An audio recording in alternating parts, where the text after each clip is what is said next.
Art of laziness அந்த புக்கில் வந்து படிச்சுட்டு இருந்தேன். அந்த புக்கில் ஒரு செம்மையான டாபிக் ஒன்று சொன்னாங்க. என்னென்னா,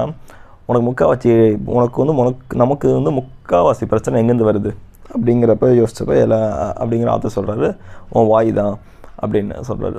என்ன வாயினா என்ன பிரச்சனை ரேட்டில் படிக்கிறப்ப, இந்த நோ சொல்லி பழகு, ஆஃபீஸ்லேயே உனக்கு அதிக டாஸ்க்கு தராங்க, நோ சொல்லி பழகு.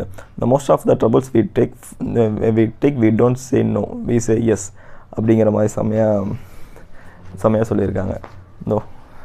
செம்மையாக சொல்லியிருக்காங்க.